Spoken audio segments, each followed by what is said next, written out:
Good evening Kolkata super hits 93.5 red FM. मेरा नाम है निमेश और हमारे साथ कोई है, हमारे साथ है none other than very talented actor Gunjan Utreja, जिनके साथ हमारी बातें होने वाली है। जी हाँ, आमना सामना में हमने उन्हें देखा है शो होस्ट करते हुए और अब वे लीड रोल में नजर आने वाले हैं बहुत ही फेमस टीवी शो मधुबाला में। जी हाँ, कल ही ये अनाउंसमेंट हुई है और आज रेड एफएम पे उनके साथ हमारी बातें हो रही है। गुंजन, आपका बहुत बहुत स्वागत है रेड एफएम कोलकाता में। सबसे पहले थैंक यू अनिमेश, और मुझे बड़ी खुशी है कि मैं आपसे बात कर रहा हूँ। सबसे पहले आपके लीड रोल के बारे में जानना चाहूंगा। अब मधुबाला में आप नजर आने वाले हैं लीड रोल में, क्या कहना चाहेंगे इस कैरेक्टर के बारे में? क्या आप आरके का रोल प्ले करने वाले हैं? सबसे पहले तो मैं क्लैरिफाई कर दूं कि मैं आरके का रोल नहीं कर रहा हूँ। दरअसल ये लीप हो रहा है और मैं एक नया किरदार हूँ। ऑफकोर्स मैं लीड करूंगा मधुबाला अब, लेकिन मेरे किरदार का नाम है अभय कपूर एके, और मैं दृष्टि धामी को ही रोमांस करूंगा इस शो में। लेकिन दृष्टि जो है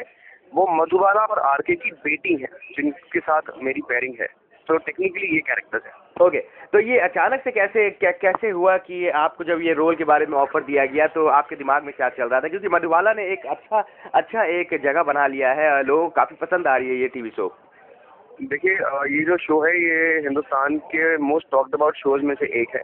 और जब आज से करीबन 15-20 दिन पहले जब मुझे कॉल आया गया कि भाई हम एक ऐसा कर रहे हैं, तो ये बड़ी खुशी की बात थी। सरप्राइजिंगली खुशी थी। सरप्राइजिंग इसलिए कि भाई एकदम से लीव क्यों लिया जा रहा है, और फॉर व्हाटएवर रीजंस वो तो मैंने पूछे नहीं, क्योंकि मैं खुश रहा था। मैंने कहा ठीक है, एक अपॉर्चुनिटी है एक अच्छे प्लेटफॉर्म पर अपना हुनर दिखाने का, बिकॉज जो कैरेक्टर है अभय कपूर का वो बड़ा इंटरेस्टिंग है।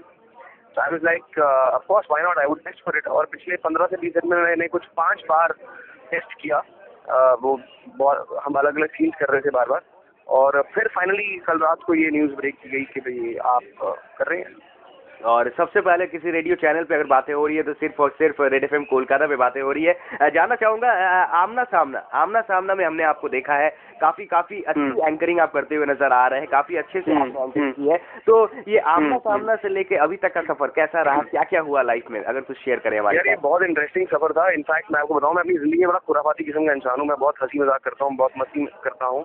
और जब मुझे आमना सामना ऑफर हुआ तो ये एक ऐसी अपॉर्चुनिटी थी कि मैं कुछ ऐसा कर रहा था जो मैं असल जिंदगी में नहीं हूँ। मतलब वो बहुत सीरियस कैरेक्टर था, तो मैंने बहुत सीरियस किस्म की एंकरिंग थी जो मैं नहीं करी थी कब। जब भी जाता हूँ तो I kind of entertain people with my humour, with my spontaneity. तो मैंने कहा नहीं यार, एक अच्छी अपॉर्चुनिटी है। आमना सामना एक बहुत ही सोशली रेलेवेंट शो था, so I was very proud to be a part of it. और फिर उसके बाद जुलाई में लास्ट ईयर ये जब आमना सामना खत्म हुआ, तो उसके बाद फिर I wanted to do something bigger and better than that. But unfortunately जितने भी किस्म के प्रोजेक्ट्स मेरे पास आ रहे थे, विद ऑल ड्यू रिस्पेक्ट, कुछ खास नहीं लगे। And also I was focusing more on my health. और इस दौरान मैंने कुछ पिछले 4 महीनों में अपना 10 किलो वजन कम कर लिया, थोड़ा सा और फिट हो गया यार मैं। कुछ नया चीज़ डिस्कवर करी लाइफ में, the whole new element of health and fitness. तो मैं 10 किलो वजन लूज कर लिया, तो ये किया। और अब फिर जब ये मधुबाला का शो ऑफर हुआ तो आज हम यहाँ खड़े हैं। तो 10 किलो वजन कम जो आपने किया है, कुछ टिप्स है हमारे कोलकाता के लिसनर्स को देना चाहेंगे?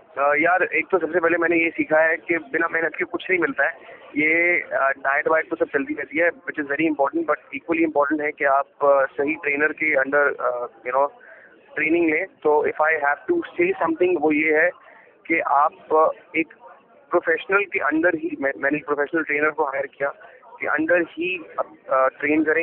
मैंने बहुत हार्ड ट्रेन किया। मैं दिन में बहुत फंक्शनल ट्रेनिंग, कार्डियो करता था। I would follow very very strict diet. मतलब मैं कहीं भी दुनिया भर में ट्रैवल कर रहा हूँ, बट मैं बहुत स्ट्रिक्ट डाइट करता था, which was fried food, no carbs, very healthy eating. तो मैंने ये सीखा है कि अगर आप अच्छा खाएं और अच्छे से वर्कआउट करें, अगर मैं जीवन में अपने लिए 1-1.25 घंटा अपने लिए रोज निकाल लें, तो आप की जिंदगी बदल सकती है। तो श्योर। बिल्कुल गुंजन, कोलकाता शहर में कुछ दिन पहले आप आए हुए थे, जैसे कि आपके साथ ऑफ एयर बातें हो रही थी। कोलकाता की कुछ चीजें जो आपको काफी पसंद है? मैं एक्चुअली क्या हुआ है कि पिछले कुछ दिनों में, इनफैक्ट पिछले महीने मैं कोलकाता 2-3 बार आया लाइव शोज होस्ट करने के लिए, और मुझे बहुत ही अच्छा लगता है। सबसे जो अच्छी चीज़ लगती है वहाँ पर, मुझे 2 चीज़ें सबसे अच्छी लगती हैं, वहाँ के रसगुल्ले हैं और वहाँ के काठी रोल है। और मतलब ये मैं आई होप मेरे ट्रेनर ये बात ना सुन लें, वैसे मैंने अभी भी हेल्दी ईटिंग की बात करी है, लेकिन मैं ये बताना चाहूँगा कि मैं जब भी 3 बार अभी कोलकाता आया हूँ, मैंने डट के रसगुल्ले खाए हैं।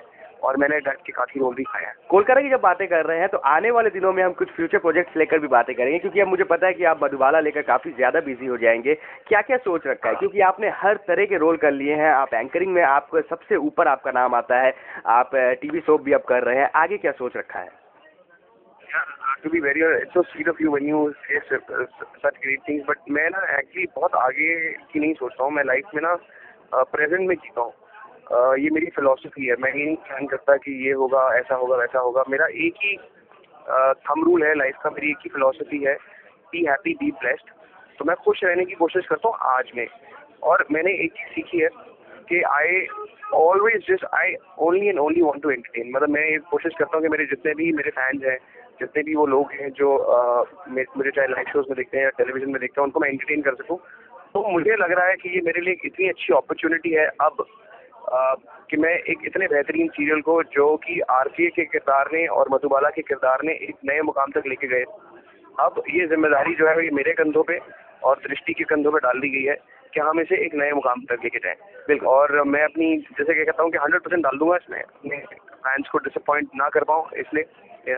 बिल्कुल। आपको बताना चाहूँगा कि जैसे ही आपके साथ मेरी बातें हुई थी दोपहर के समय, हम लोगों ने ट्विटर पर और हमारे red FM Kolkata Facebook page पे कहा था कि आपके साथ रेड एफएम पे हमारी बातें होगी। बहुत सारे आपके फैंस हैं जो निकल कर आए हैं और आपसे सवाल पूछना चाहते हैं।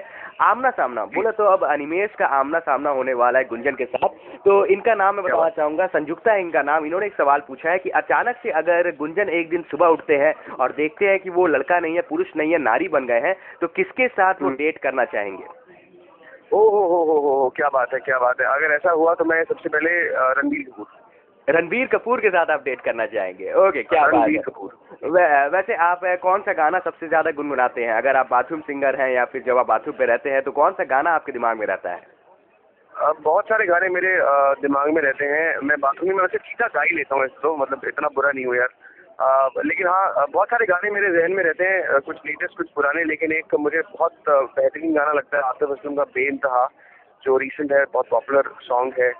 और एक मुझे राहत फतेह अली खान साहब का गाना बहुत अच्छा लगता है। आई डोंट नो, आपने सुना, आप तो आज आपने सुना होगा। कोलकाता में मुझे नहीं मालूम, मैं तेनू समझावा की तेरे वाजो लगदा जी, बड़ा खूबसूरत सा गाना है जो राहत फतेह अली खान साहब ने गाया, वो मुझे बड़ा अच्छा लगता है। एक मुझे सोनू निगम का बहुत अच्छा लगता है गाना, अभी मुझ में कहीं, जो कि अग्निपथ का गाना है। ये कुछ 2-3 गाने हैं जो मैं गुनगुनाता रहता हूँ और मेरे आईपैड पे और आईपॉड पे चलते रहते हैं। बिल्कुल। आमना सामना में आखिरी सवाल आपके लिए अरिंदम की ओर से। अरिंदम एक सवाल आपसे पूछ रहे हैं कि अगर किसी दिन ऐसा हो कि आप राखी सावंत के साथ लिफ्ट में फंस जाएं, तो आप उनसे क्या कहेंगे?